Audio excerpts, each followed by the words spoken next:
This is my midterm practical for exercise 210. In this practical, I'll be demonstrating the bench press and then as well as a pull-up.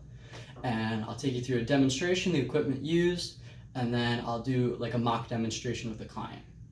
All right, so the first thing for the bench press is you'll be working you'll need the equipment of like a rack, a bar, and a bench of some sort, or you'll need dumbbells if you don't have access to a bar and rack.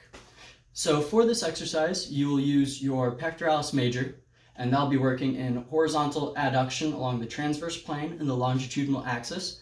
And then you'll also be using your triceps brachii for elbow extension in the sagittal plane, as well as your front deltoid for the shoulder flexion aspect. So the first thing we'll do for a demonstration is you'll have your feet planted wide, you'll be laying, and you're gonna have your head under the bar.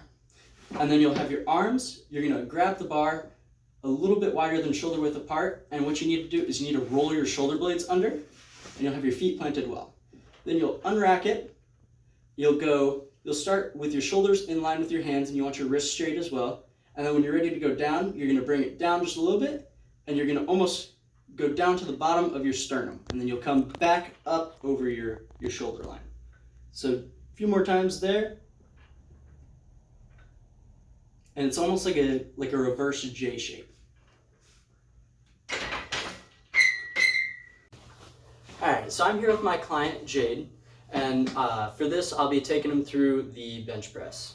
Alright, so what you're going to do is go ahead and lay down on the bar, or on the bench, and have the bar right above your face. Go ahead and grab a little bit wider than shoulder width apart, and then what I'll have you do is roll your shoulder blades down and under.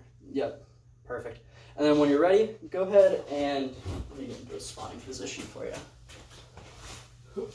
Tuck under here. Alright. What I'll have you go ahead and do is go ahead and lift off for me. Yep. And then you're going to keep it right in line with your shoulders. And when you go down, I want you to go down to the bottom of your sternum, like right here. Perfect. And then go back up. Yep. And then bring it back up to you. Right over your shoulder line for me. All right, do one more for me. Great, perfect. All right, now we'll re-rack in. Thank you. All right, so for my next exercise, I'll be demonstrating a pull-up for you guys. So for this, what you're gonna do is you'll either need a bar or some sort of ledge that you can hang from and then use to pull yourself up, and maybe a step if you cannot reach said bar. So for this exercise, it works in the frontal plane along the anterior-posterior axis using shoulder adduction from the latissimus dorsi, and then it also works in the sagittal plane doing bicep flexion on the humeral ulnar joint.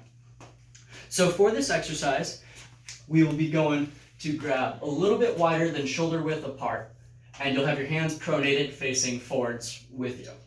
When you'll grab here, and you'll let yourself hang, and you'll do what's called an active hang, where you engage your almost like serratus and lats, and then you'll go ahead and you'll pull up, driving with your chest and your back, and you'll take your elbows to your sides. So going through it all in one motion, it'll be here, where you're pulling elbows down and chest up, and you just want to keep the rest of your body in line. So looking at the phases, the concentric phase is on the ascent, where you're going up to the bar, and then the eccentric phase is where you're going down. And once again, we're here with my client Jade, and what we'll be doing is we'll be going through a pull-up. So what I want you to do first is go ahead and grab a little bit wider than shoulder width apart, and then you'll end up, yep, hands pronated, perfect. And then go ahead and put your feet together, and then just keep everything else in line and engage your core. So now go ahead and let yourself do like a hang. Yep. And then go ahead and engage like the back here. So go ahead and like almost contract it for me. And then go ahead and pull yourself up, trying to, yep, put your chest to the bar. Good. Go ahead and do it one more time. This time, really try and like engage your back and pull your elbows to your hips. Very nice, good. Awesome. What we'll be doing next is we'll be doing our tests and measures, and we'll start with a pectoral manual muscle test. So for this, I'll have you go ahead and lay down onto your back.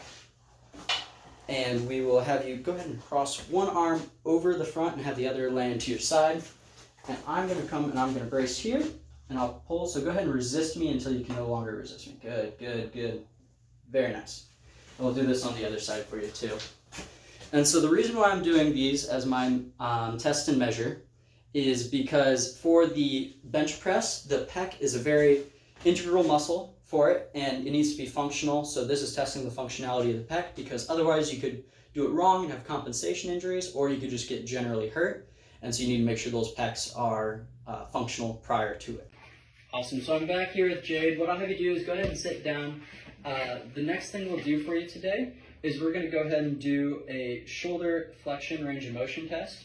And so for that, what I'll have you do is we'll start here, down in the extended position, and I'm just going to have you raise your arm as high as you can go, and I'll measure as we go. What I'm doing this for is, you can raise it, you can put it down for just a second. What we'll end up doing it for is the pull up, and this is our test and measure for it, because I need to make sure that you can get your arm all the way up so that way you don't incur some sort of weird compensation where you're pulling with different muscles that could lead to you getting injured on your back while doing this exercise. So we'll go ahead and start. I've got this online goniometer that I'm using for this, so I'll measure right at the point here. Go ahead and extend. Yep, as high as you can go. Good, good, good. Awesome. And so what he got was 173 degrees, which is within the functional range. So you would be safe to do a pull-up, and that's our measure. Awesome.